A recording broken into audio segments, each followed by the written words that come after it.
નમસ્કાર દોસ્તો. 5 ભૂમિખંડો અને મહાસાગરો જીસીઆરટી જીઓગ્રાફી 11th છે. ચાલુ કરીએ આપણે. ભૂમિખંડો અને મહાસાગરોની ઉત્પત્તિ અંગે કેટલાક પ્રશ્નો પણ ઉકેલ્યા છે. પૃથ્વીની ભૂરચના વિશેનું જ્ઞાન જેમ જેમ વધતું ગયું છે તેમ તેમ ભૂમિખંડો અને મહાસાગરોનું વિતરણ અને ઉત્પત્તિના વિશેના વિચારો રજૂ થતા ગયા છે. જેમ જેમ જ્ઞાન વધતું ગયું છે આપણું ભૂરચના વિશે. આમ ખંડ પ્રવહન અને ભૂતકતી વિવર્તનિકનો સિદ્ધાંતની સંકલ્પનામાં સ્વીકૃતિ મળી ગઈ છે. કયા કયા?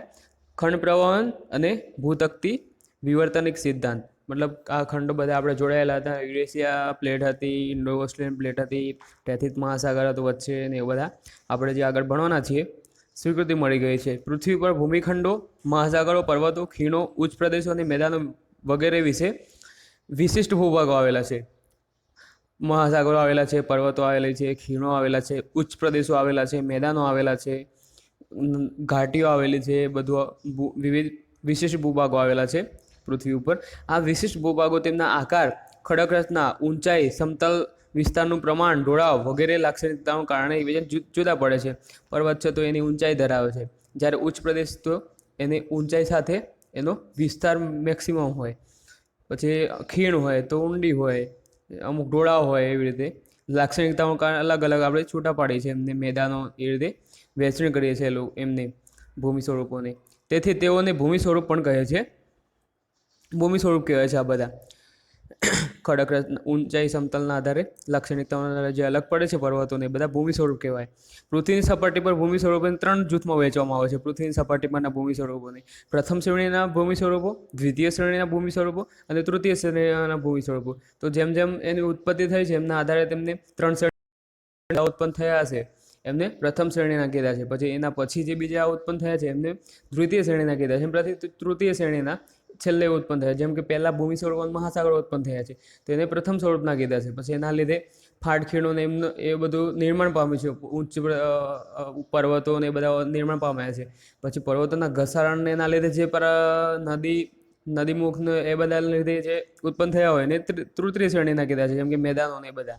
તો જોઈએ આપણે પૃથ્વીની ઉત્પત્તિ બાદ સૌપ્રથમ અસ્તિત્વમાં આવેલા ભૂમિખંડો અને મહાસાગર તળ પ્રથમ શ્રેણીના ભૂમિ સ્વરૂપો છે. બરાબર. તો કયા કયા? ભૂમિખંડો અને મહાસાગરના તળ. કાળક્રમે પ્રથમ શ્રેણીના ભૂમિખંડો અને મહાસાગરોમાં પૃથ્વીની ભૂગર્ભિક હિલચાલના કારણે બનેલા પર્વતો, ઉચ્ચ પ્રદેશો, મેદાનો, ફાટખીણો વગેરે વિશિષ્ટ ભૂભાગોને દ્વિતીય શ્રેણીના કીધા છે. તો કયા કયા? પર્વતો, ઉચ્ચ પ્રદેશો, મેદાનો, ફાટખીણો. આ બધા ભૂકંપને બધા હિલચાલ થઈ ગયા છે પૃથ્વીના પેટર્નના અંદર, એટલે દ્વિતીય શ્રેણીના ભૂમિ સ્વરૂપો તૈયાર થઈ ગયા છે. લાંબા ગાળા સમય પછી આ દ્વિતીય શ્રેણીના ભૂમિ સ્વરૂપો પર બાહ્ય બળો જેવા કે નદી, હિમનદી, પવન, ભૂમિગત જળ, અથવા નદી જાય એટલે એના જોડે જોડે ઘસારણ કરે, પવન ઘસારણ કરતો હોય, હિમનદી ઘસારણ કરતી હોય, દ્વારા ધોવાણ, ઘસારણ તેમજ નિક્ષેપણ થવાથી ધોવાણ થાય, પછી એને લઈ જાય, પછી તેમનું નિક્ષેપણ ત્યાં ઠળી જાય. તૃતીય શ્રેણીના ભૂમિ સ્વરૂપ તૈયાર કરવામાં આવે છે. તેમાં મેદાનો, કોતરો, ડેલ્ટા, ખીણો, નાની ટેકરીઓ તેમજ વિવિધ અન્ય ભૂમિભાગ બન્યા છે. બરાબર. તો મેદાનો બને ઠલવાય ત્યાં, કોતરો જ્યાં નદી એકદમ ફૂલ સ્પીડે જતી હોય ત્યાં કોતરો બનાવે, ડેલ્ટા ગંગા નદીની ડેલ્ટા છે ને એવી રીતે ખીણો બનાવે, નાની ટેકરીઓ, એ બધા વિવિધ ભૂમિભાગ બન્યા છે. સમુદ્ર કરાડ, રેતીના ઢોવા, ઉર્ધ્વગામી અને અધોગામી સ્તંભો, ભૂમિ સ્વરૂપોનું સર્જન કેટલીક વાર ભૂકંપ, જ્વાળામુખી, સ્તરભંગ અને ગીરીકરણ જેવી આંતરિક ક્રિયાઓને આભારે છે. બરાબર. તો સમુદ્રની કરાડ છે, રેતીના ઢોવા છે, ઉર્ધ્વગામી અને અધોગામી સ્તંભો છે જે અંદર ભૂમિ સ્વરૂપ રચાય છે. દરિયાના અંદર સ્તંભો રચાતા હોય છે. જે આ બધા છે જે જ્વાળામુખી, સ્તરભંગ અને ગીરીકરણ જેવી આંતરિક ક્રિયાઓ, મતલબ પૃથ્વીના અંદર થતી આંતરિક ક્રિયાઓ, જ્યારે નદી, હિમનદી બધી બાહ્ય દબાણો છે, બાહ્ય બળો છે બધા. ગીરીકરણ આપણે છે. ભૂસંચલનના કારણે પૃથ્વીના પોપડાના એક વિશાળ ભૂભાગનું વિભાજન થયું. આ વિભાજિત ભૂખંડો વિવિધ દેશમાં સરકતા ગયા અને ભિન્ન ભિન્ન અંતરે ગોઠવાયા. ભૂમિખંડોની વચ્ચે નીચાણવાળા ભાગમાં પાણી ભરાયા. પાણીની સપાટી કરતાં ઊંચાઈ આવેલા ભૂમિખંડો કહેવાયેલા અને વિશાળ જળરાશિ ધરાવતા વિસ્તારો મહાસાગરો કહેવાયેલા. જો આપણે પૃથ્વી હશે, પછી વરસાદ પડ્યો હશે, જ્યાં નીચાણવાળા ભાગ હશે ત્યાં પાણી ભરાઈ ગયું છે, જ્યાં ઊંચાણવાળા ભાગ હશે ત્યાં આવા બધા ભૂમિખંડો જળવાઈ રહ્યા છે. એટલે જેવી જમીન અહીંયા ઉપર આપણને જોવા મળે છે ભૂમિખંડો ઉપર, એવી જમીન દરિયામાં પણ હોય છે. દરિયામાં પણ આ પર્વતો ને બધું હોય છે, એના ઉપર પાણી ભરાયેલું હોય છે. બરાબર. એવી રીતે હોય છે બધું. તો આપણે આ જોયા 3 જૂથમાં વહેંચવામાં આવે છે. પ્રથમ શ્રેણીના ભૂમિ સ્વરૂપો, દ્વિતીય શ્રેણીના, તૃતીય શ્રેણી. હવે ભૂમિખંડો અને મહાસાગરોના વિતરણની લાક્ષણિકતાઓ જોઈએ આપણે. પૃથ્વીની સપાટીનું કુલ ક્ષેત્રફળ 50.68 કરોડ ચોરસ કિલોમીટર છે. કુલ ક્ષેત્રફળ 50.68 એટલે 50 કરોડ ચોરસ કિલોમીટર કહી શકાય આપણે. તેમાંથી લગભગ 36 કરોડ ચોરસ કિલોમીટર વિસ્તારમાં સમુદ્રની મહાસાગરો છે, બરાબર. એમાં 36 તો મહાસાગરો છે, સમુદ્ર છે, જેને જલાવરણ કહેવામાં આવે છે, જે લગભગ 14.08 કરોડ ચોરસ કિલોમીટર વિસ્તારમાં ભૂમિખંડો આવેલા છે. 14.8 કરોડ વિસ્તારમાં ભૂમિખંડો આવેલા છે. મહાસાગરો, સમુદ્રો અને ભૂમિખંડોનું પ્રમાણ અનુક્રમે 71% ને 29%. આપણે આગળ જોયું હતું મહાસાગરો કેટલા વિસ્તારમાં આવેલા છે, તો પૃથ્વીના 71% વિસ્તારમાં તો પાણી જ છે, 29% વિસ્તારમાં ભૂમિ સ્વરૂપ આવેલા છે. વિષુવવૃત્ત પૃથ્વીના ઉત્તર ગોળાર્ધ અને દક્ષિણ ગોળાર્ધ એવા બે સરખા ભાગ કરે છે. વચ્ચે વિષુવવૃત્ત આવે છે, એના ઉપર કર્કવૃત્ત, નીચે દક્ષિણ વૃત્ત, પછી ઉત્તર ધ્રુવ, દક્ષિણ ધ્રુવ, એ રીતે આપણે આગળ જોશું. તેમાં શું છે, પૃથ્વીના ઉત્તર ગોળાર્ધ, દક્ષિણ ગોળાર્ધ એવા બે ભાગ કરે છે વિષુવવૃત્ત. વિષુવવૃત્ત વચ્ચે આવે. ઉત્તર ગોળાર્ધ જમીન ગોળાર્ધ તરીકે હોય, કેમ કે ત્યાં જમીન મેક્સિમમ આવેલી છે. ઉત્તર ગોળાર્ધ તમે મેપ લઈને જુઓ તો પૃથ્વીના ઉત્તરના છેડાને જુઓ તો ત્યાં મેક્સિમમ જમીન આવેલી છે, જ્યારે દક્ષિણમાં મેક્સિમમ પાણી આવેલું છે. ઓસ્ટ્રેલિયા ને બધા છે, પણ ત્યાં મૂળ પેસિફિક ઓશન ને બધું મેક્સિમમ પાણી છે ત્યાં, તો એને પાણી ગોળાર્ધ કહે છે, તો તરીકે ઓળખા. અહીં પૃથ્વીનો 81% જમીન વિસ્તાર છે ઉત્તર ગોળાર્ધમાં. ઉત્તર અમેરિકા, યુરોપ, એશિયા, આફ્રિકા અને દક્ષિણ અમેરિકા ખંડના વિસ્તારો આવેલા છે. અહીંયા દક્ષિણ ગોળાર્ધમાં જળરાશિ વિસ્તારો આવેલા છે, તેથી જળ ગોળાર્ધ કહેવાય છે. તો ઉત્તર ગોળાર્ધ છે જમીન ગોળાર્ધ, દક્ષિણ ગોળાર્ધ છે જળ ગોળાર્ધ કહેવામાં આવે છે. જળરાશિ અને જમીન વિસ્તારની સરખામણી કરીએ તો અહીં લગભગ 90.5% પાણી અને માત્ર 9.5% જ વિસ્તાર આવેલા છે, બરાબર. તો જળરાશિ અને જમીન વિસ્તારની સરખામણી કરીએ તો અહીં 90.5 વિસ્તારમાં પાણી અને માત્ર 9.5% વિસ્તારમાં જ જમીન વિસ્તાર આવેલા છે. તો તમે બધા વિચાર કરશો બીજામાં શું આવેલું છે, તો બીજામાં બરફ ને એવું બધું હશે નવું. ઉત્તર ગોળાર્ધમાં 20°થી 70°, 20°થી 70° સુધી અને દક્ષિણ ગોળાર્ધમાં 70°થી 80° અક્ષાંશ સુધી જમીનની અધિકતા છે. તો ઉત્તર ગોળાર્ધમાં ક્યાં જમીન મેક્સિમમ છે, 20°થી 70° સુધી ઉત્તર ગોળાર્ધ, અને દક્ષિણ ગોળાર્ધમાં 70થી 80 અક્ષાંશ સુધી. પેસિફિક, એટલાન્ટિક, હિન્દ અને આર્કટિક આ 4 મહાસાગરો પૃથ્વીના સમગ્ર જળરાશિના 92.7% વિસ્તાર ધરાવે છે. ભૂમિખંડો અને મહાસાગરો મુખ્યત્વે ભૂમિખંડ મહાસાગરો મુખ્ય ત્રિકોણ આકાર હોય છે. તો એમાં શું હોય છે, તો મહાસાગરો પોતાના દક્ષિણ ભાગમાં પહોળા હોય છે, જ્યારે ઉત્તર તરફ સાંકડા થાય છે, જ્યારે ભૂમિખંડો ઉત્તર ગોળામાં પહોળા છે અને દક્ષિણમાં સાંકડા છે. તમે મેપ લાઈન જુઓ તો આવી રીતે તમે વિઝ્યુલાઇઝ કરી શકો છો. જેમ કે આપણો ઉત્તર અમેરિકા જોઈએ તો ઉત્તર અમેરિકા ઉત્તરમાં પહોળો છે, કેનેડા એ બધા વ્હાઇટ છે, જ્યારે દક્ષિણમાં આવતા આવતા એકદમ સાંકડું થાય છે. એવી રીતે પૃથ્વીના ઉપર મહાસાગરો અને ભૂમિખંડો એકબીજા સાથે ગોઠવાયેલા છે. મહાસાગરો દક્ષિણમાં વધુ, જ્યારે ઉત્તર ગોળાર્ધમાં ઓછો ભૂમિ વિસ્તાર રોકે છે. સમજી શકાય એવું છે. ભૂમિખંડો અને મહાસાગરોના વિતરણનો સિદ્ધાંત. તો ભૂમિખંડો અને મહાસાગરોના વિતરણનો સિદ્ધાંત તેમની ઉત્પત્તિના પ્રશ્નોના નિરાકરણ માટે મદદરૂપ થાય છે. સોલાસ, ગ્રીન, ગેગરી, કેલ્વિન, હેરી હેસ, વેગનર વગેરે વિદ્વાનોએ પ્રથમ શ્રેણીના ભૂમિ સ્વરૂપ ઉત્પત્તિ અંગે પોતાના વિચારો રજૂ કર્યા છે, બરાબર. તો આમાં વેગનરનો ભૂત તકતીનો સિદ્ધાંત છે એ અત્યારે સ્વીકૃતિ મળી ગઈ છે એને. બીજા સોલાસ, ગ્રીન, ગ્રેગરી, કેલ્વિન આ બધાએ પ્રથમ શ્રેણીના ભૂમિ સ્વરૂપો જે મહાસાગરો અને ભૂમિખંડ છે આપણા, તેના વિશે વિચારો રજૂ કર્યા હતા, બરાબર. એકબીજાથી ખૂબ જ દૂર આવેલા ભૂમિખંડોની વનસ્પતિ, ભૂસ્તરીય રચના, પ્રાણીઓ, ભૂમિ સ્વરૂપો વગેરે બાબતોમાં વિવિધતા સાથે સામ્યતા પણ જોવા મળે છે, બરાબર. જેમ કે ઓસ્ટ્રેલિયાના જંગલોમાં જોવા મળતા કોથળી વર્ગના પ્રાણીઓ દક્ષિણ અમેરિકાના ભૂમિમાંથી અશ્મિ સ્વરૂપે પ્રાપ્ત થયા છે. તો આ બંને જોડાયેલા છે એવું અહીંયા આપણે કહી શકીએ, કેમ કે એક જ પ્રકારના પ્રાણીઓના અવશેષો પ્રાપ્ત થાય છે અહીંયાથી. ઉત્તર અમેરિકા એપ્લેસિયન અને પશ્ચિમ યુરોપના ભૂમિમાંથી પ્રાપ્ત થયેલો કોલસો એક જ કાળમાં બનેલો હોવાના પ્રમાણ મળી આવે છે. ઉત્તર અમેરિકાના એપ્લેસિયન પછી એટલે આ બંને જોડાયેલા છે, પછી ધીમે ધીમે છૂટા થઈ ગયા છે એવું કહી શકીએ આપણે, કેમ કે અવશેષો સેમ મળે છે.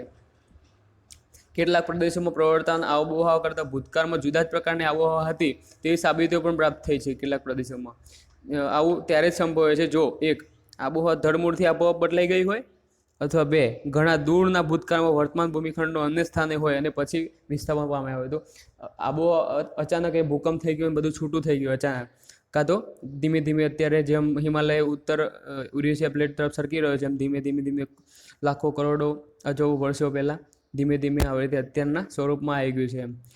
દ્વિતીય ધ્યાને બીજી સંકલ્પના છે આપણે ઘણા ભૂમિખંડો અન્ય સ્થાને, એ સંકલ્પનાને ધ્યાનમાં રાખીને જર્મનીના આબોહવા વિજ્ઞાની પ્રોફેસર આલ્ફ્રેડ વેગનર, નામ બહુ જ ઇમ્પોર્ટન્ટ છે યાદ રાખવાનું, પ્રોફેસર આલ્ફ્રેડ વેગનર વર્તમાન ભૂમિખંડો અને મહાસાગરોની ઉત્પત્તિ અને તેના વિતરણને સમજાવતો ખંડ પ્રવહણનો સિદ્ધાંત પ્લેટ ટેક્ટોનિક થિયરી 1912માં રજૂ કર્યો હતો. 1924માં અંગ્રેજી ભાષામાં તેનું ભાષાંતર થયું અને પછીથી આ સિદ્ધાંત પ્રસિદ્ધિ પામ્યો. તો ભૂમિખંડો સમજવા માટે આ સિદ્ધાંત બહુ જ પ્રસિદ્ધ છે. ખંડ પ્રવહનનો સિદ્ધાંત વેગનરનો ક્યારે આપ્યો તો 1912માં. વેગનરનો ખંડ પ્રવહનનો સિદ્ધાંત રજૂ થયો એ પહેલાં સ્નેડર, ફિશર, ટેલર, બેકન વગેરે વિદ્વાનો પણ આ સંબંધિત પોતાના વિચારો રજૂ કર્યા હતા. આ સ્નેડર, ફિશર, ટેલર એ બધા પૃથ્વીનો ભૂસ્તરીય અને પ્રાકૃતિક ઇતિહાસ તેના ખડકોમાં પ્રાચીન જીવો અને વનસ્પતિના અશ્મિઓ સ્વરૂપે સચવાયેલા છે.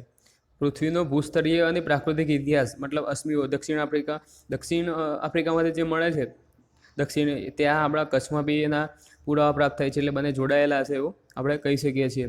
જુદા જુદા ખંડોના ભૂમિભાગોમાંથી સામ્યતા ધરાવતા અશ્મિઓ મળી આવે છે. આ માહિતીના આધારે 1912માં એક એવા વિચારકનો જન્મ થયો કે જે આજથી 20 કરોડ વર્ષ પહેલાં વર્તમાન ભૂમિખંડો એકબીજા સાથે જોડાયેલા હતા. પૃથ્વીની સપાટી પર એક અને એકમાત્ર જ ખંડ હતો જેને વેગનરે પેન્ઝિયા નામ આપ્યું. તો આપણા બધા જ જે ભૂમિ અત્યારે છે બધા જ ખંડો જોડાયેલા હતા, એને વેગનરે પેન્ઝિયા નામ આપ્યું હતું. પેન્ઝિયા જર્મન ભાષાનો શબ્દ છે, તેનો અર્થ થાય છે આદિખંડ. ખંડ પ્રવાહના સિદ્ધાંત અનુસાર પેન્ઝિયાના ઉત્તર ભાગને લોરેશિયા અને દક્ષિણ ભાગને ગોંડવાનાલેન્ડ કીધું. તો ઉત્તરમાં જે ખંડ હતો એને લોરેશિયા કીધું, જ્યારે નીચેના ભાગને ગોંડવાનાલેન્ડ કીધું. બંને ભૂમિભાગ વચ્ચે પૂર્વ પશ્ચિમ વ્યાપ્ત 33 સમુદ્ર હતો. મતલબ ઉત્તરમાં લોરેશિયા હતો, નીચે હતો ગોંડવાનાલેન્ડ અને વચ્ચે 33 સમુદ્ર હતો એવું કલ્પના કરે છે. 33ની ઉત્તરે આવેલા લોરેશિયામાં હાલના ઉત્તર અમેરિકા, લોરેશિયામાં કયા કયા જોડાયેલા હતા? હાલના ઉત્તર અમેરિકા, યુરોપ અને એશિયા ખંડ જોડાયેલા હતા. 33ની દક્ષિણ આવેલા ગોંડવાનાલેન્ડમાં દક્ષિણ અમેરિકા, આફ્રિકા, દક્ષિણ ભારત, ઓસ્ટ્રેલિયા અને એટલાન્ટિકા ખંડો આવેલા હતા દક્ષિણમાં ગોંડવાનાલેન્ડમાં. તો આ પેન્ઝિયા મહાખંડની ચારે બાજુ એક વિશાળ અને છીછરો પેન્થાલાસા મહાસાગર આવેલો હતો. બરાબર, તો પેન્ઝિયા મહાખંડની ચારે બાજુ એક વિશાળ છીછરો પેન્થાલાસા મહાસાગર આવેલો હતો. આ સમયે એન્ટાર્કટિકા ખંડ એ દક્ષિણ આફ્રિકાના દક્ષિણ કિનારા પાસે હતો. આ વિચારધારા ખંડોના કિનારાના આકાર, બંધારણ, વનસ્પતિ જીવસૃષ્ટિના સ્થાન વગેરે વિશેની અદ્યતન માહિતી પૂરી પાડે છે. પેન્ઝિયાનું કાળક્રમે વિભાજન થતાં આજના ભૂમિખંડો અને મહાસાગરો અસ્તિત્વમાં આવ્યા. વેગનરના આબોહવા વિજ્ઞાની તથા ભૌતિક વિજ્ઞાની હતો. તેણે પોતાના ખંડ પ્રવહનના સિદ્ધાંતના સમર્થનમાં ભૂમિ સ્વરૂપ વિજ્ઞાન, ભૌતિક વિજ્ઞાન, ભૂસ્તર વિજ્ઞાન, આબોહવા અને અન્ય વિજ્ઞાનના પુરાવા રજૂ કર્યા. આકૃતિ 5.1માં ખંડ પ્રવહન સિદ્ધાંતને સ્પષ્ટ કરે છે. મતલબ એને શું કર્યું વેગનરે? પછી અલગ અલગ એવા બ્લોક બનાવ્યા હતા, પછી બ્લોક એને ગોઠવી બતાવ્યા હતા કે આવી રીતે ગોઠવાઈ જાય છે, એવી રીતે બરાબર એવી રીતે છૂટા પડેલા છે. તો આપણે અહીંયા જોઈ શકીએ છીએ આપણે પહેલાં પૃથ્વી કેવી હશે તો આવી હતી. તો નીચે અને ઉપર, તો ઉપર છે લોરેશિયા ખંડ, નીચે છે ગોંડવાનાલેન્ડ અને વચ્ચે છે 33 મહાસાગર અને બાજુ બધા આજુબાજુ કયો છે? પેન્થાલાસા. બરાબર, તો આપણે અહીંયા ગોંડવાનાલેન્ડમાં કેટલા જોડાયેલા હતા? તો આફ્રિકા, દક્ષિણ અમેરિકા, માડાગાસ્કર, માડાગાસ્કર ભારત આવી રીતે છૂટા પડશે. પછી ઓસ્ટ્રેલિયા, એન્ટાર્કટિકા. તો ભારત ઓસ્ટ્રેલિયા છે ઉત્તર પૂર્વ દિશામાં આગળ વધશે અને જે આ 33 યુરોપ છે ત્યાં જઈને જોઈન થવાનું છે હવે. બરાબર, તો તમે જોઈ શકો છો આવી રીતે પહેલાં આપણી પૃથ્વી હશે 20 કરોડ વર્ષ પહેલાંની સ્થિતિ આવી હશે એમ. દ્વિતીય જીવમહાયુદ્ધ દરમિયાન પૃથ્વીના ગુરુત્વાકર્ષણ બળ અને અન્ય બળોના કારણે પેન્ઝિયામાં ભંગાણ પડ્યું. અલગ પડેલા ભૂખંડો તેની નીચે આવેલા ભૂરસ ઉપર વિશાળ તાપની જેમ તરતા હતા, તરાપાની જેમ તરતા હતા આ બધા ઉપર. આ ભૂમિખંડોમાંથી છૂટા પડેલા કેટલાક ભૂમિખંડો બળની દિશામાં સળગવા લાગ્યા. ઉત્તર અમેરિકા, દક્ષિણ અમેરિકા, યુરોપ, આફ્રિકાથી છૂટા પડીને પશ્ચિમ તરફ સરક્યા. તો ઉત્તર અમેરિકા, દક્ષિણ અમેરિકા, યુરોપ અને આફ્રિકાથી છૂટા પડી પશ્ચિમ તરફ ખસ્યા, જ્યારે આફ્રિકા અને યુરોપ વિષુવવૃત્ત તરફ ખસ્યા. તૃતીય જીવમહાયુદ્ધ દરમિયાન ઓસ્ટ્રેલિયા અને એટલાન્ટિકા દક્ષિણ દિશામાં સરકવા લાગ્યા. ભારતીય તમારે જોવાનું આ બધું એકદમ મેપ લઈને જોવાનું એમ કે આ ક્યાંથી ખસ્યું હશે, આમ ખસ્યું હશે, એ વિઝ્યુલાઇઝ કરવાનું. વિઝ્યુલાઇઝ કરશો તો જ એક્ઝામમાં કામ લાગશે. આ બધી વસ્તુ ઇમ્પોર્ટન્ટ છે. ભારતીય ઉપખંડ આફ્રિકાથી અલગ થઈને ઉત્તર પૂર્વ તરફ ખસ્યો. આપણો ભારતીય ઉપખંડ સમાંતર અલગ પડેલા ભૂમિખંડો વર્તમાન સ્થાન પર ગોઠવાયા. ભૂમિખંડો વચ્ચે ખાલી વિસ્તારો નિર્માણ પામે. આ ખાલી વિસ્તારમાં જળરાશિ એકઠી થતાં મહાસાગરોને સમુદ્ર અસ્તિત્વમાં આવે. બરાબર, આ બધી રીતે ખસતા ગયા એવી રીતે. તો આ બાજુમાં આકૃતિ છે, એમાં જોઈ શકીએ છીએ આપણે જે એશિયા, યુરોપ, વિષુવવૃત્ત, Pangaea, America, Africa, Bharat, Antarctica, Australia. તો ભારત ઓસ્ટ્રેલિયા આ બાજુ અંદરની સાઈડ ખસશે, પહેલાં છે પશ્ચિમ દિશામાં જશે, એવી રીતે પછી આ નીચે આવી રીતે ધીરે ધીરે નિર્માણ પામશે. તો બી આકૃતિ છે એમાં આવી રીતે થશે. પછી સી આકૃતિ ઉત્તર અમેરિકા આ બાજુ ખસશે, એરો બતાવેલા છે. દક્ષિણ અમેરિકા ઉપર તરફ ખસશે, એટલાન્ટિકા આવી રીતે જશે, ઓસ્ટ્રેલિયા આમ જશે, ભારત આમ જશે, આફ્રિકા આમ જશે, યુરોપ છે એને ઉત્તરની દિશામાં જશે, એશિયા એમ પાછું ક્રોસ વાગશે, એવી રીતે ધીમે ધીમે નિર્માણ પામે છે. વિજ્ઞાનનો ખંડ પ્રવાહ સિદ્ધાંત અંગે 1912માં રજૂ થયા હતા. તે મૂળ જર્મન ભાષામાં લખાયેલા તેમના પુસ્તક પછી અંગ્રેજી ભાષામાં અનુવાદ થયો. તેમણે રજૂ કરેલા વિચારોની સ્વીકૃતિ મળવા લાગી. વિજ્ઞાનના વિચારકો અમેરિકા ભૂસ્તરશાસ્ત્ર સ્વીકારવા તૈયાર ન હતા અમેરિકાના, પરંતુ બ્લેકેટની ધ્રુવોની બ્રહ્માંડ વિચારધારા, હેનરી હેસનું સમુદ્ર પ્રસરણ, ગ્રીન ગ્રેગરીનો ચતુષ્ફલકનો સિદ્ધાંત વગેરેના કારણે ખંડ પ્રવાહ સિદ્ધાંત સ્વીકૃત બન્યો. તો બ્લેકેટે કયો આપેલો છે? ધ્રુવોનું બ્રહ્માંડ વિચારધારા, બ્લેકેટ. હેરી હેસનો સમુદ્ર તળ પ્રસરણનો સિદ્ધાંત, ગ્રીન અને ગ્રેગરીનો ચતુષ્ફલકી સિદ્ધાંત. આ બધા સિદ્ધાંત યાદ રાખવાના. વૈજ્ઞાનિકે સમજાવ્યું કે પેન્ઝિયા વિભાજિત ભૂમિખંડો ફરી પાછા બંધ બેસતા ગોઠવવામાં આવે સંપૂર્ણ આકૃતિ બની જાય છે, બરાબર. ફરીથી બંધ બેસતા ગોઠવવામાં આવે તો આ માટે તેને જીગસો ફીટ આ પઝલનો ઉપયોગ કર્યો હતો. જીગસો ફીટ. પેન્ઝિયા પ્રમાણે જુદા જુદા આકારના ભૂમિખંડોના ટુકડા એકબીજામાં યોગ્ય જગ્યામાં જોડવામાં આવે તો આકૃતિ 5.2માં દર્શાવ્યા પ્રમાણે આકૃતિ તૈયાર થાય છે. આવી રીતે ગોઠવી નાખે તો આવી રીતે તૈયાર થઈ જાય છે આકૃતિ. પેન્ઝિયા પ્રમાણે જુદા જુદા તેના મત પ્રમાણે એટલાન્ટિકાની બંને કિનારે આવેલા દક્ષિણ અમેરિકા અને પશ્ચિમ આફ્રિકા એકબીજાને બરાબર ગોઠવાઈ જાય છે. તેઓ જ એવો આકાર બનાવે છે. એ જ રીતે ઉત્તર અમેરિકા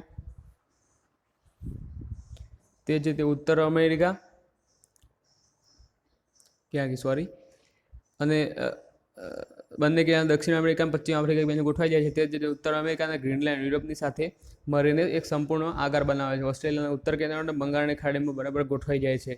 સ્વેસના મતાનુસાર મહાસાગરના તળિયા સહિત આખી પૃથ્વી પર ભૂકવચ પથરાયેલું છે. સાયમા સિયાલની સરખામણી વધુ સખત છે.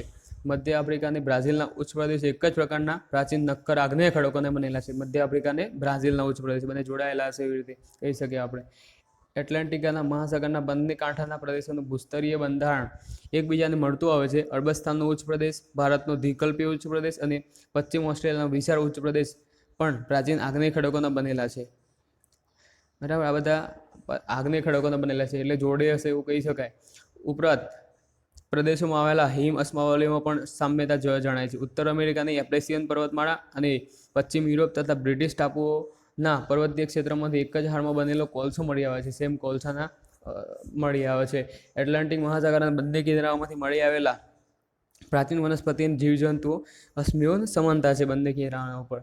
કેટલાક પશુ પંખીઓ પણ સદીઓ વીતી ગઈ હોય છે તો પોતાના મૂળ વતનમાં સ્થાન ન કરે, બરાબર. એટલે પક્ષીઓના એક સેન્સ હોય એમને, એટલે એ લોકો પોતાના મૂળ વતનમાં સ્થાનાંતર કરતા હોય છે અમુક ટાઈમ પછી, એટલે બી એના પુરાવા પ્રાપ્ત થાય છે. ઉત્તર સ્કેન્ડિનેવિયાના ઉંદર અને સરીસૃપો પશ્ચિમ દિશામાં પોતાના પૂર્વજોની વતન ભૂમિ આઇસલેન્ડ તરફ સ્થાનાંતર કરે છે. આ બધા આઇસલેન્ડમાં કેટલાક પ્રાણીઓ ઉત્તર સ્કેન્ડિનેવિયાના પ્રાણીઓ મળતા આવે છે. વિજ્ઞાનના ખંડ પ્રવાહના સિદ્ધાંતે ઉપયોગ બાબતો સાબિતી પૂરી પાડે છે કે સમુદ્ર તળ પ્રસરણ અને ભૂતકતી સંચાલન વિચારધારાના કારણે ખંડ પ્રવાહ વિચારધારાને મહત્વ મળ્યું છે. તેમ છતાં ખંડ પ્રવાહના સિદ્ધાંત સામે કેટલીક પ્રશ્નો વણ ઉકેલ્યા છે. આટલું બધું સમજાવ્યું છે છતાં પણ અમુક પ્રશ્નો વણ ઉકેલ્યા છે. તો આવું જોઈએ ભૂતકતી સંચાલન સિદ્ધાંત. તો આપણે વિજ્ઞાનનો જોઈ લીધું છે ખંડ પ્રવાહનો સિદ્ધાંત. ભૂતકતી સંચાલન સિદ્ધાંત જોઈએ. ભૂમિખંડો અને મહાસાગરોનું તળિયું એક એકમ તરીકે ખસે છે. તેમાં મેન્ટલ ઉપર રહેલા મિશ્ર આવરણ એટલે કે એથેનોસ્ફિયરમાં નો પણ તેમાં સમાવેશ થાય છે. આવા નક્કર ભૂમિભાગોને ભૂતકતી કહે છે. પ્લેટ કહેવાય, ઉપર તરતા હોય એ બધા. ઇન્ડિયન પ્લેટ, ઓસ્ટ્રેલિયન પ્લેટ, આ બધી પ્લેટો છે. વૈશ્વિક ભૂવિસ્તરણ કે સંકોચન, ચંદ્રના કારણે આવતી ભરતીની બળની અસરો, ભૂપટલ વિસ્તૃત ભાગોનું ઊંચકાવ, ખંડોનું પ્રવહન, સમુદ્રતળનું પ્રસરણ વગેરે વિશેષ માહિતી આ સિદ્ધાંત આપે છે, બરાબર. વણું કે અમુક માહિતી આપતા ન હોય જે આ સિદ્ધાંત પૂરી પાડે છે. 7 ભૂતકતીઓ છે, મુખ્યત્વે 7 ભૂતકતીઓ છે. ઉત્તર અમેરિકાની ભૂતકતી, દક્ષિણ અમેરિકાની ભૂતકતી, પેસિફિક ભૂતકતી, યુરેશિયન ભૂતકતી, આફ્રિકન ભૂતકતી, ભારત ઓસ્ટ્રેલિયાની ભૂતકતી અને એન્ટાર્કટિક ભૂતકતી. આ સિવાય 20 જેટલી ગૌણ ભૂતકતીઓ પણ છે. આ ભૂતકતીઓની પર્વતીય હારમાળાઓ, ભૂસપાટી પર નવી ગીટ પર્વત શ્રેણીઓ, સાગરમાં જળમગ્ન ફાટો એકબીજાથી જુદી પાડે છે. ભૂતકતીઓ છેવટે તો સંરચનાત્મક સ્વરૂપે જળમગ્ન પર્વત શ્રેણીઓ, સામુદ્રિક ખીણો, જ્વાળામુખી ટાપુઓ, ભૂકંપજન્ય વિસ્તારો, ફાટ ખીણો વગેરે ભૂતકતીઓ કિનારાની સાથે સંકળાયેલા છે. આ ભૂતકતીઓનું કવચ વૈવિધ્ય રહેલું છે. કેટલીક ભૂતકતીઓ 10,000 ચોરસ કિલોમીટર કે તેથી ઓછો વિસ્તાર ધરાવે છે, તો કેટલીક ભૂતકતીઓ 10 કરોડ ચોરસ કિલોમીટરથી પણ વધુ વિસ્તારમાં વિસ્તરાયેલી છે. પેસિફિક, આફ્રિકા, યુરેશિયા વગેરે મોટી ભૂતકતીઓ છે, જ્યારે Bismarck, Solomon, Somalia, Nazca, કોકોસ, Arabian, ફ્યુઝી, ફિલિપિન, Caroline વગેરે નાની ભૂતકતીઓ છે. જો બે ભૂતકતીઓ આ બધી ભૂતકતીઓ 7 ભૂતકતીઓ છે. પહેલાં એમ ભૂતકતીઓ આવે છે જે તરતી હોય બધી ભૂતકતીઓ કહેવાય, એવી રીતે સમજાવે છે.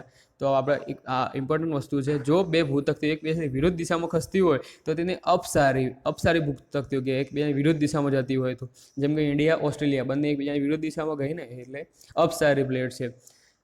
જો ભૂતકતીઓ એકબીજાની તરફ આગળ વધીને નજીક આવતી હોય તો અભિસરણ ભૂતકતીઓ કહેવાય છે. જેમ કે યુરેશિયન પ્લેટ અને ઇન્ડિયન પ્લેટ બંને જોડે આવે. ભૂતકતીઓની જાડાઈ 47 કિલોમીટરથી વધુ હોવી જોઈએ. 47 કિલોમીટર કે તેથી વધુ હોય તો જ ભૂતકતી કહી શકીએ, કારણ કે ખંડોની સરેરાશ જાડાઈ 40 કિલોમીટર, સમુદ્ર તલની જાડાઈ 7 કિલોમીટર છે. તો ખંડોની સરેરાશ જાડાઈ 40 કિલોમીટર છે, સમુદ્ર તલની જાડાઈ 7 કિલોમીટર એટલે 47 કિલોમીટર હોવી જોઈએ. એક અંદાજ મુજબ ભૂતકતીની જાડાઈ સમુદ્ર વિસ્તારના નીચે 70 કિલોમીટરથી મોડીને જમીન ખંડો નીચે 150 કિલોમીટર જેવી હોવી જોઈએ. તો વિશ્વની મુખ્ય ભૂતકતીઓ અહીંયા સમજાયેલી છે. એક ઉત્તર અમેરિકાની ભૂતકતી છે, બીજી દક્ષિણ અમેરિકાની ભૂતકતી છે, 5 આફ્રિકાની ભૂતકતી છે, 4 યુરેશિયન ભૂતકતી છે, 3 પેસિફિક મહાસાગરની ભૂતકતી છે, 7 એન્ટાર્કટિકા ભૂતકતી છે.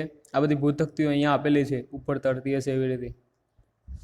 ભૂતકતીઓ સરકે છે, તેથી બંને એકબીજાની જોડે આવતી હોય તો અભિસારી, દૂર જતી હોય તો અપસારી એવી રીતે, અને એકબીજા સમાંતર ઘસતી હોય તો એ બી એને કંઈક કહેવાય છે. સાબિત નિષ્ક્રિય જ્વાળામુખી પર્વત શૃંખલા છે. એમાં માનવામાં આવે છે કે એથેનોસ્ફિયરમાં ઉદ્ભવતા ઉષ્ણનયન પ્રવાહો ભૂતકતીઓને ગતિશીલ રાખે છે. એથેનોસ્ફિયરમાં ઉદ્ભવતા ઉષ્ણનયન પ્રવાહો મેન્ટલમાં અતિ ગરમ ભાગો આવેલા છે. કઈ રીતે સળગે છે એ બતાવે. જે જ્વાળામુખીના ઉદ્ભવ સ્ત્રોત છે. સળગતી ભૂતકતી પર આવેલા જ્વાળામુખી અતિશય ગરમ કેન્દ્રના ભાગોમાંથી દૂર હડસેલાઈ જતા નિષ્ક્રિય જ્વાળામુખી બની જાય છે. કેટલાક ભૂગોળવિદો આ ભૂતકતી સરકાવવાની ક્રિયા ઉષ્મીય નયન પ્રવાહોના કારણભૂત માનતા નથી. તેઓના મતાનુસાર મિશ્રણમાં રહેલા બેગમાં સમુદ્ર તળની ફાટ દ્વારા બહાર આવે અને નવું સમુદ્ર તળ રચે છે. લાવાના ધક્કાના કારણે તે ઢોળાવની દિશામાં સરકે છે. નવું સમુદ્ર તળ સળગતા પટ્ટાની ગરજ છે. તેમ ભૂતકતીઓ સળગતી શેરડીની માફક અત્યંત મંદ ગતિથી સરકે છે. બધી સિદ્ધાંતો આપેલા છે, તમારે સમજવા હોય તો સમજી શકો છો, બાકી કંઈ જરૂરી નથી. અપસારી ભૂતકતીઓ અને અભિસરણ ભૂતકતીઓ યાદ રાખવાની, બાકી એ લોકો અંદાજ લગાવ્યા કરે છે બધા. ભૂતકતી વિચારધારામાં સમુદ્ર તળ પ્રસરણ અને ખંડ પ્રમાણ વિચારધારાઓને વૈચારિક સૂત્રોમાં બાંધવાનો પ્રયત્ન થયો છે. ભૂમિખંડો અને મહાસાગરોની ઉત્પત્તિ અને વિતરણ તથા ગીરી નિર્માણ પ્રક્રિયાને સમજાવતી આ સૌથી મહત્વની વૈજ્ઞાનિક વિચારધારા છે. ભૂતકતીનું સંચાલન સિદ્ધાંત છે, સૌથી મહત્વની સિદ્ધાંત છે, મતલબ ભૂતકતીઓ કેમ સળગતી હશે. ભારતીય ભૂતકતી છે. ભારતીય ભૂતકતીનું સંચાલન. વિશ્વમાં કુલ 7 મુખ્ય ભૂતકતીઓ છે જે આપણે જોઈએ. ભારતીય ભૂતકતી એમાંથી એક છે. આ ભૂતકતી ભારતના ઉપખંડ, ઓસ્ટ્રેલિયા ખંડ, ટાસ્માનિયા, ન્યૂઝીલેન્ડ, હિન્દ મહાસાગરનું તળિયું અને પેસિફિક મહાસાગરના નૈઋત્યના વિસ્તારમાં તળિયાની બનેલી છે. ભારતીય ભૂતકતી ઉત્તર પૂર્વ તરફ સળગવાના કારણે ભારતીય ભૂતકતી અને યુરેશિયન ભૂતકતી વચ્ચે દબાણ સર્જાય છે. તેથી પરિણામે હિમાલય શ્રેણીનું સર્જન થાય છે. બરાબર. તો યુરેશિયન ભૂતકતી છે અને આપણે ઇન્ડિયન ઓસ્ટ્રેલિયન ભૂતકતી, ઇન્ડિયાવાળું આગળ જતું હશે એટલે હિમાલય શ્રેણીનું સર્જન થઈ ગયું. જેમ જેમ બે ભૂતકતીઓ નજીક આવે, એક નીચે જાય કાં તો એક ઉપર આવે, એવી રીતે જે હલકી ભૂતકતી હોય ઉપર આવી જાય, ભારે ભૂતકતી નીચે જાય, એવી રીતે હોય છે. જે આજે પણ તેમાં ભૂકંપો થતા રહે છે. એપ્રિલ 2015 નેપાળમાં થયેલો ભૂકંપ આ જ પ્રક્રિયાનું પરિણામ છે, મતલબ અત્યારે સરકે છે એનું પરિણામ છે. ભારતીય ભૂતકતી આશરે 75 મિલિયન વર્ષ પહેલાં એન્ટાર્કટિકથી છૂટો પડવાનો અંદાજ છે. ભારતીય ભૂતકતીને અત્યાર સુધીમાં 5000 કિલોમીટર અંતર કાપી હોવાનું મનાય છે. બરાબર. ભારતીય ભૂતકતીને એટલે તમે 100 વર્ષ જીવો તમે તો થોડી ઘણી તમને સરકાયેલી દેખાય. ભારતીય ભૂતકતીની ઉત્તરે હિમાલય પર્વતશ્રેણી તથા પશ્ચિમ અને દક્ષિણ હિન્દ મહાસાગરમાં આવેલા જળમગ્ન પર્વતશ્રેણી આવેલી છે. હિન્દ મહાસાગરના તળિયે 1 90 ઈસ્ટ હાડમાળા અને 2 મેસ્કારેટ હાડમાળા આવેલી છે. હિન્દ મહાસાગરના તળિયે આ હાડમાળાઓ વૈશ્વિક જ્વાળામુખીના પટ્ટાના ભાગરૂપ છે. બરાબર. ભાગરૂપ કહેવાય છે આને. તો આ ભારતીય ભૂતકતીનું સંચાલન હતું. તો આપણે જોઈ લીધું છે આ ચેપ્ટર. તો પહેલાં એના 3 શ્રેણીના ભૂમિ સ્વરૂપો સમજ્યા આપણે. એના પછી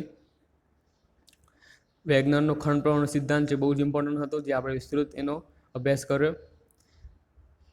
બરાબર છે. આ લોરેશિયા, ગોંડવાના લેન્ડ અને પેન્થલાસા.